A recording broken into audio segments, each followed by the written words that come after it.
ternyata dengan syarhus sadar yang Allah berikan kepada Nabi Muhammad, akhirnya Nabi jadi berlapang dada terhadap gangguan-gangguan orang di sekelilingnya, termasuk Abu Lahab, Abu Jahal.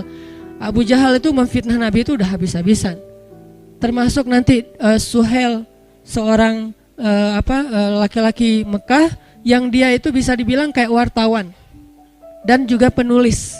Dia mengubah opini publik dari yang mereka respect kepada Nabi Muhammad jadi malah jadi benci, hatersnya Nabi Muhammad. Gara-gara apa? Opini publik itu dibikin oleh tulisan-tulisan, kalau dulu bahasanya bukan tulisan, syair-syair Suhail. Dan Nabi menghadapi orang kayak gitu, sehingga kadang-kadang Nabi sedih tapi tidak sempit dada. Arti sempit dada sampai Nabi meninggalkan mereka enggak. Kalau hijrah itu karena perintah Allah, bukan inisiatif Nabi Muhammad. Buktinya Nabi berhijrah sampai turun perintah dari Allah, bukan. Kalau inisiatif mungkin Nabi udah hijrah duluan ke Habasyah, tapi tidak. Ke Habasyah itu bukan hijrah lari dari suatu kondisi, karena yang hijrah ke Habasyah itu bukan sahabat yang lemah, teman-teman. Yang hijrah ke Habasyah itu Utsman, Ja'far. Kalau kita lihat kedudukannya di Mekah sebetulnya nggak terancam. Utsman keluarganya kuat, nggak ada yang berani ngancam Utsman. Ja'far keluarganya juga kuat, kabilahnya kuat, nggak ada yang ngancam Ja'far. Utsman dan Ja'far ini tidak dalam kondisi tertekan sehingga hijrah ke Habasyah. Terus kenapa hijrah ke Habasyah? Membangun network, membangun hubungan keluar dari Mekah supaya nanti Islam ini bisa berkembang, ekspansi. Kalau mau dibilang lari dari kota Mekah, harusnya hijrah itu orang Habasyah sendiri dong. Bilal kan itu aslinya orang Habasyah ya, kenapa nggak pulang kampung aja? Toh dia di Mekah dalam keadaan dizolimi, lemah, nggak punya siapa-siapa. Kalau seandainya hijrah ke Habasyah misinya adalah lari dari siksaan orang Mekah, harusnya yang pertama hijrah itu Bilal, bukan Utsman dan Ja'far. Jadi Nabi tidak hijrah ke Madinah kecuali karena perintah Allah, bukan karena sempit dadanya. Jadi ketika Nabi dibedah 2 kali, akhirnya dada Nabi itu muat untuk kesalahan-kesalahan orang yang menzolimi beliau, yang ngerecokin beliau, sedangkan beliau tidak merasa berat dengan hal itu. Justru apa yang membuat Nabi berat, teman-teman? Ini nih kerennya Nabi nih. Apa yang membuat Nabi berat dan sampai-sampai kayak sakit gitu Nabi teh? Apa? Nabi kasihan sama mereka. Bukan Nabi sebel sama mereka. Kalau kita kan beratnya gara-gara sebel ya. Beratnya gara-gara ilfil, beratnya gara-gara sakit hati. Kalau Nabi beratnya di dada beliau itu karena kasihan sama mereka. Ada seorang laki-laki Yahudi meninggal, jenazahnya diarak gitu, ditandu mau dikuburin, Nabi nangis. Kenapa? Kasihan, dia belum sempat beriman tapi sudah meninggal, sehingga nasibnya nanti di akhirat dalam keadaan terancam. Nabi sedih atas dia, bukan sedih atas diri sendiri. Sehingga ayatnya di dalam surat Al-Kahfi itu saya lupa di halaman kedua, hampir-hampir kamu mencelakai dirimu sendiri gara-gara mereka tidak beriman. Ada yang ingat ayatnya? Bagaimana? Nah, wala'allaka bakhi'un nafsak ala atharihim illam yu'minu bihadzal hadithi asafa.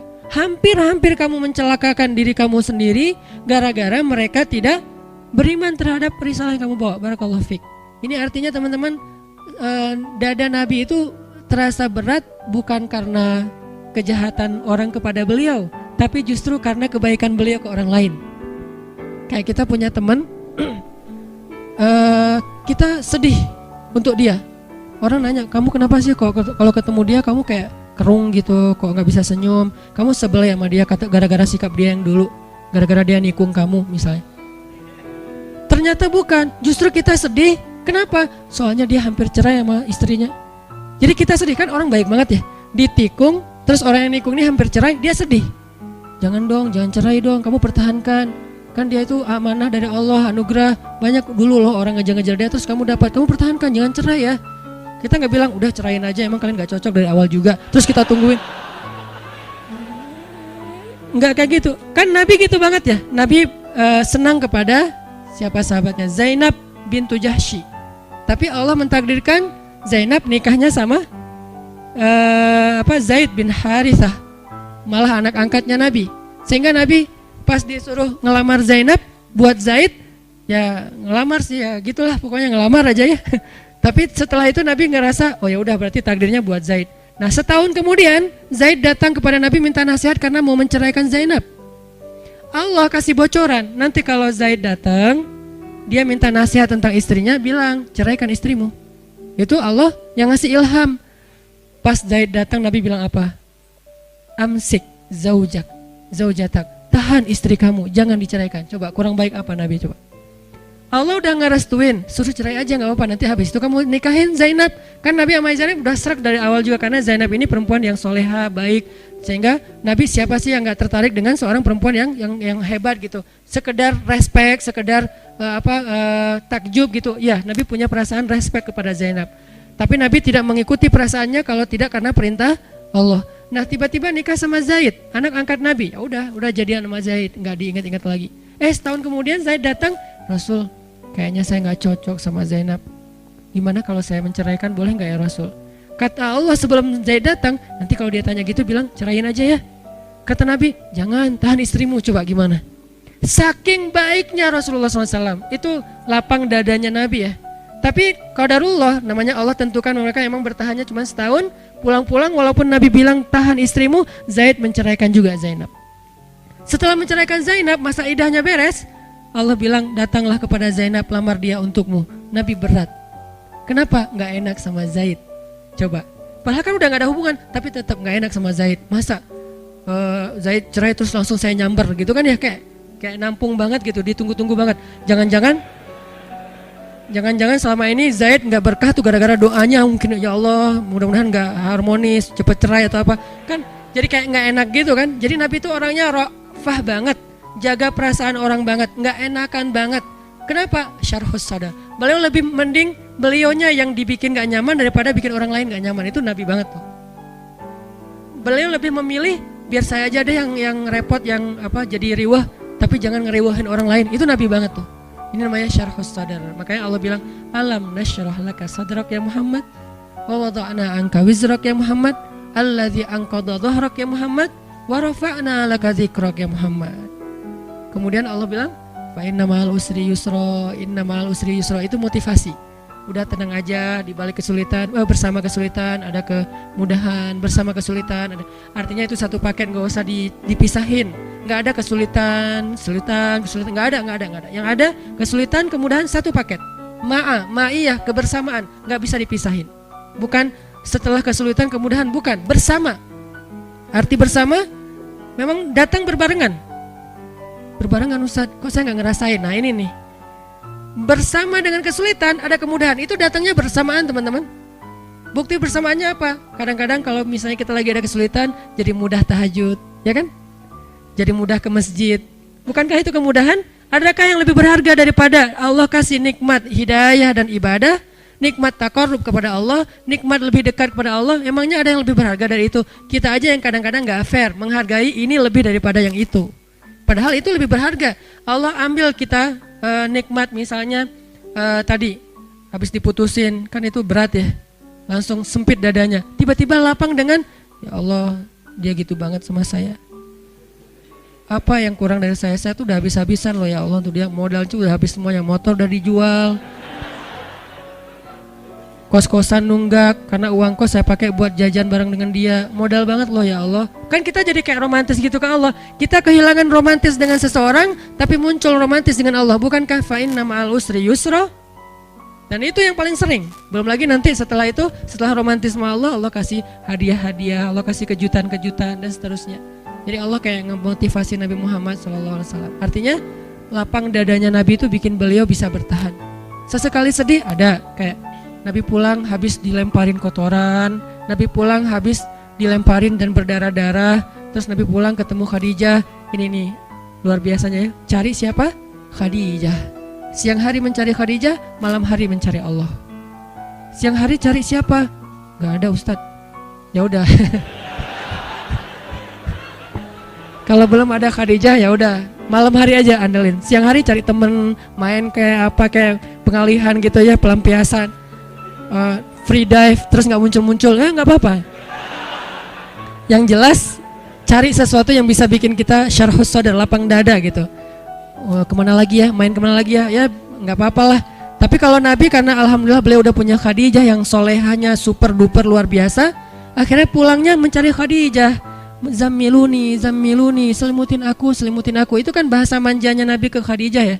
Sehingga Khadijah menyelimuti Rasulullah, bukan terus ditinggal ke dapur, enggak. Diselimutin dan didekap oleh Khadijah, dibikin nyaman oleh Khadijah. Dalam pelukan Khadijah lah turun ayat ya ayyuhal muzammil. Dalam pelukan Khadijah lah turun ayat ya ayyuhal muddatsir. Di dalam pelukan seorang perempuan yang soleha yang luar biasa, satu di antara 4 perempuan yang sempurna di muka bumi. Nah, baru Allah suruh bangun, ya ayyuhal muzammil kumil laila illa qalila. Kumil lail, bangunlah di malam hari. Curhat, ada apa hambaku? Jadi pertama curhatnya kepada istrinya, karena kenapa? Baru pulang langsung Khadijah zammiluni, dipeluk oleh Khadijah, diselimutin oleh Khadijah. Terus Nabi cerita apa yang terjadi di luar. Kemudian Khadijah memotivasi Nabi, menenangkan Nabi. Nabi tertidur, ya ayyuhal muzammil kumil laila illa qalila nisfahu aw inqus minhu qalila aw zid alaihi waratil qur'ana tirtila, dan seterusnya. Inna nasyi'atal lail hiya asyaddu wat'an wa aqwamu qila. Intinya adalah Nabi pernah ngerasa sedih ya, tapi nggak sampai buat dada beliau sesek, nggak. Langsung Allah tenangkan. Gimana? Ternyata salah satu syarat syarhus sadar menikah. Salah satu cara mendapatkan syarhus sadar adalah menikah. Jadi kalau kita pengen lapang dada dari semua masalah di luar, nikahlah. Ustadz, justru dada saya sempit gara-gara nikah nih Ustadz. Wah, susah nyari jawabannya nih kalau kayak gini. Kalau sempit gara-gara nikah gimana Ustadz? Ya udah, cara yang kedua, laila illa qalila. Bangun malam-malam, mau setengah malam, mau kurang dari itu sedikit, mau lebih dari itu sedikit. Ini keleluasaan dari Allah, kelonggaran, terserah deh. Dan Ustadz, saya kalau bangun malam gak tahu baca apa. Waratil Quran. Terus kata Allah, faqra'u ma tayassar. Baca aja yang paling mudah-mudah yang kamu bisa. Yang mudah itu lagi Ustadz. Gak apa-apa, Allah gak pernah bosan kok dengan ayatnya. Kita doang yang bosan. Kita emang orangnya membosankan sih. Mungkin suara kita yang membosankan, bacaan kita yang membosankan, bukan ayatnya ya. Kadang-kadang ayat yang sama dibaca oleh orang lain jadi gak bosan kan ya. Misalnya Al-Fatihah atau Qul huwallahu ahad. Qul huwallahu ahad, Allahus samad. Bosan kan? Datang yang lain, Qul huwallahu ahad, kok enakan ya? Nah, berarti bukan ayatnya nih, vokalnya nih yang ngebosanin nih. Termasuk surat-surat yang lain, Al-Fatihah, Al-Kafirun atau apalah. Jadi insya Allah enggak lah. Walaupun agak-agak trauma juga kan diimamin dengan bacaan Al-Kafirun karena enggak beres-beres, muter. Ini kenapa Al-Kafirun rasa satu juz ya? Suratnya Al-Kafirun rasanya Al-Baqarah. Panjang banget gak beres-beres. Artinya teman-teman, cara kedua ternyata buat ini agak-agak acak ya. Nanti disusun sendiri di rumah, hasil obrolan malam ini yang gak jelas. Cara yang kedua biar dapat syarhus sadar, kumil laila illa qalila. Bangun malam, curhat sama Allah, bilang ke Allah, masalah kita apa? Bilang dengan bahasa lugas gak apa-apa. Dengan bahasa kita romantis-romantisan, ke Allah itu gak usah resmi-resmi amat. Ya Allah, sesungguhnya apa ya Allah? Saya nggak bisa ngomong gitu, pakai lah gitu ngomong ke Allah. Udah, ya Allah sebisanya saya aja lah ya. Kan santai lah ya, nggak usah terlalu berat gitu. Kecuali kita penyair lah ya. Duhai Allah, kan kadang-kadang motivator, seorang yang muhasabah kan doanya kayak syair banget ya. Ustadz, Allah pengen bisa doa kayak Arifin Ilham. Tapi pas dibikin-bikin, dijiga-jiga, nggak bisa juga ya Allah. Ya udah deh, pengen kayak Agim gitu. Kalau doa itu kayaknya romantis banget sama Allah, tapi nggak bisa. Ya udah deh, secapruknya saya aja ya Allah ya, gitu. Nggak apa-apa. Yang penting kita bukan maksud nggak sopan. Emang bisanya gitu. Kita cuma bisa, ya Allah, ya gitu deh pokoknya. Nggak tahu mau ngomong apa. Saya ini lagi nggak enak gitu ya Allah. Soalnya dia bisa-bisanya ya mengabaikan semua kebaikan saya. Curhat gitu ke Allah. Nabi Zakaria kan curhat. Gimana doa Nabi Zakaria?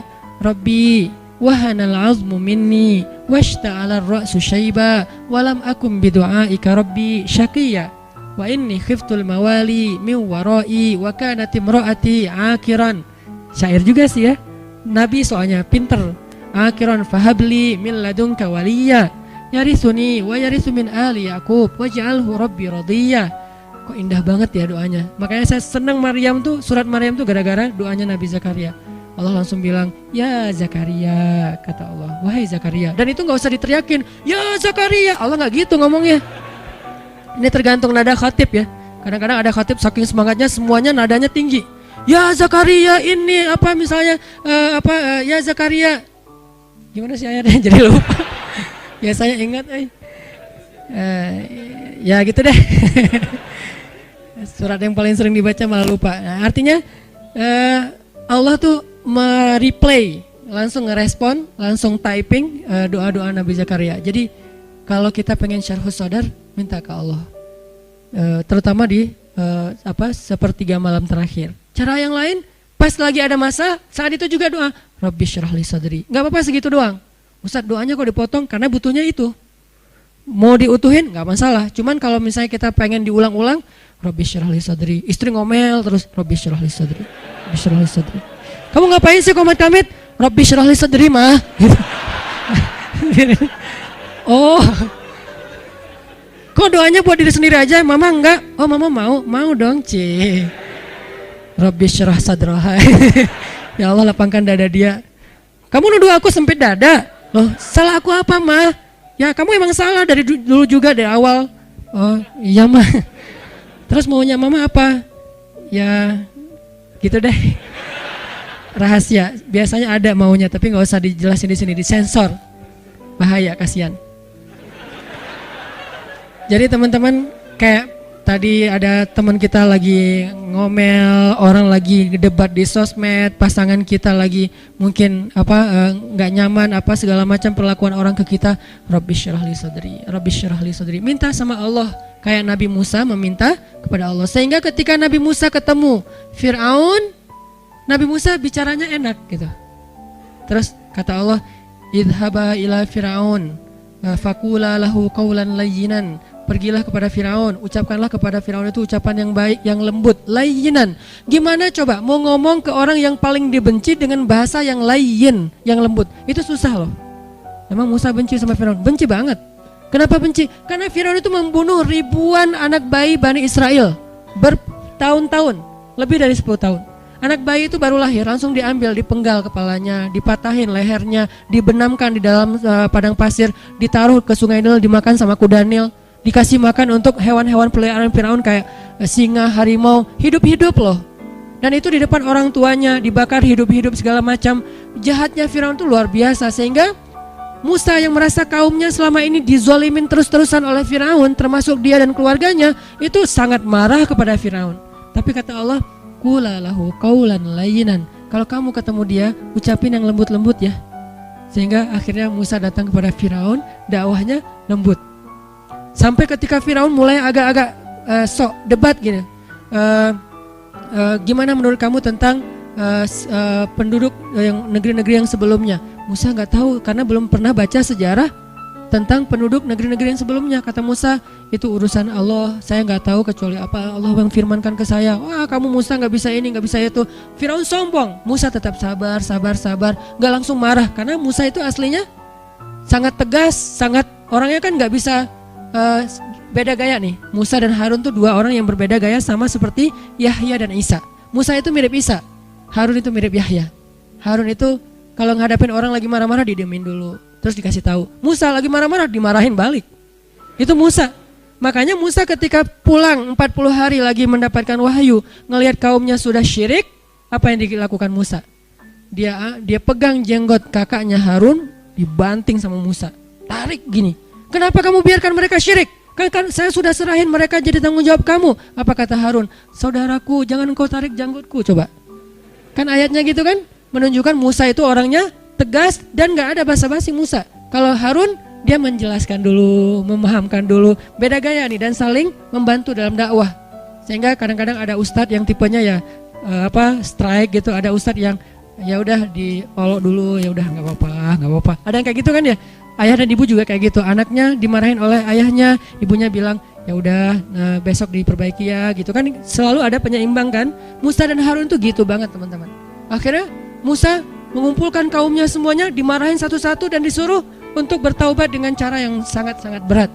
Ketika mereka syirik, Harun mengatakan, wahai kaumku, Bukankah Musa baru saja meninggalkan kalian beberapa hari yang lalu? Artinya dakwahnya belum hilang dari ingatan kalian. Kenapa kalian sudah kufur? Bukankah Allah baru saja menyelamatkan kalian dari tenggelamnya di Laut Merah? Kenapa kalian sekarang sudah kufur kepada Allah? Difahamkan, diingatkan oleh Harun. Kalau Musa, sini kalian semuanya, udah bunuh diri, gitu. Ngeri banget kan ya? Ini beda gaya nih Musa dan Harun. Tapi setelah Allah lapangkan dadanya, Musa nggak gitu ke Firaun. Firaun marah-marah, Musa diamin dulu. Apa Musa takut? Enggak, bukan tipe Musa yang penakut. Orang dia dorong, nggak ada orang, cuman toel doang mati kan ya. Lo Firaun masih ingat nggak 15 tahun yang lalu? Apaan? Gua toel orang mati, lo mau digituin? Kan bisa aja. Apaan sih lo? Firaun digituin dong. Firaun mati kan? Sejarahnya nanti di Al-Quran jadi beda lagi kan? Firaun mati di toel Musa kan enggak ya? Nah, kenapa nggak ada adegan itu? Karena Musa nggak marah. Musa berlapang dada. Ini pentingnya lapang dada. Sampai bisa ngadapin Fir'aun. Fir. Sampai bisa ngadapin Fir'aun. Nah, Nabi Muhammad juga kayak gitu. Gara-gara udah Allah lapangkan dada, alam nasyrah laka sadrak, akhirnya ujian-ujian yang dihadapi Nabi Muhammad, beliau hadapi dengan lapang dada. Salah satu yang terberat, suatu saat Bilal pernah nanya kepada Rasulullah SAW. Bilal apa Abu Hurairah kalau nggak salah. Di tafsir Al-Insyirah, kata Abu Hurairah, ya Rasulullah, pernah nggak engkau melalui, Aisyah nanya, ya Rasulullah, pernah nggak engkau melalui satu hari yang paling berat dalam hidupmu? Kapan? Aisyah nanya, kapan sih hari yang paling berat buat Nabi dalam hidupnya? Kata Nabi, hari ketika saya datang ke Taif, lalu orang-orang di Taif itu melempari saya, mengusir saya, mencela saya, dan saya dikejar-kejar keluar masuk kebun kurma seharian. Itulah hari yang paling berat buat saya. Lalu ketika saya sudah selamat dari pengejaran mereka, saya berhenti di sebuah daerah namanya kebun Nakhlah. Di daerah Nakhlah itu tiba-tiba datanglah Jibril dan memperkenalkan saya dengan seorang malaikat. Jadi Jibril memperkenalkan Nabi dengan sesosok malaikat. Malaikat apa itu? Malaikat penjaga gunung. Kata Jibril, ya Rasulullah, ini malaikat penjaga gunung. Silakan kalau ada request ke beliau. Kata malaikat penjaga gunung, perkenalkan saya Rasulullah, saya malaikat penjaga gunung. Allah sudah memerintahkan saya ikuti semua permintaan Muhammad. Ya Rasulullah, kami sudah melihat bagaimana mereka memperlakukan engkau. Jika engkau mau, saya akan ambil 2 gunung ini, saya benturkan di kepala mereka. Kebayang gak? Bukan 2 batu, 2 gunung di kepala mereka digituin. Malaikat marah. Emang malaikat bisa marah? Bisa marah, bisa cinta, bisa marah, bisa kasihan. Malaikat, tapi tidaklah mereka marah kecuali karena Allah.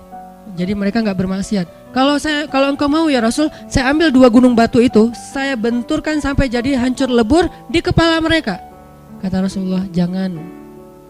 Saya berharap kalau mereka tidak menerima nikmat hidayah ini, nanti dari tulang sulbi mereka akan muncul anak-anak yang akan menerima dan memperjuangkan hidayah ini. Kata Nabi Muhammad kepada Aisyah. Lalu kata Aisyah apa? Saya tidak pernah melihat ada orang yang lebih lapang dada daripada Rasulullah SAW. Jadi orang kalau udah dilapangin dadanya, itu tuh hasilnya. Apakah cukup segitu? Masih banyak adegan lain yang Nabi itu lapang dada banget. Dan terutama dalam kondisi keluarga beliau yang mungkin cukup rumit. Karena emang Allah amanahkan untuk beliau sekian banyak perempuan yang harus beliau nafkahi, yang harus beliau bahagiakan. Itu amanah dari Allah, bukan mau-maunya beliau. Allah yang amanahkan 1, 2, 3, 4 dan seterusnya. Untuk apa? Supaya mereka diperlakukan oleh Rasulullah dengan perlakuan yang baik. Kok mereka yang dipilih Ustadz? Karena mereka lah perempuan paling istimewa di muka bumi. Jadi saking sayangnya Allah kepada Aisyah, Hafsah, Ummu Salamah, Zainab, Maria, Sofia dan yang lain-lainnya, saking sayangnya Allah kepada mereka karena kesolehan mereka, akhirnya Allah hadiahkan untuk mereka seorang Nabi, Rasulullah SAW. Tapi tetap aja namanya perasaan kan ya, rumit kan, gak bisa dijelasin dengan teori-teori logis. Akhirnya Nabi harus berdamai, harus lapang dada dengan kecemburuan mereka, percekcokan di antara mereka, ngambeknya mereka, bapernya mereka, dan seterusnya. Nabi lapang dada. Dan kalau kita baca cerita lapang dadanya Nabi kepada istrinya, berat, luar biasa tuh ya.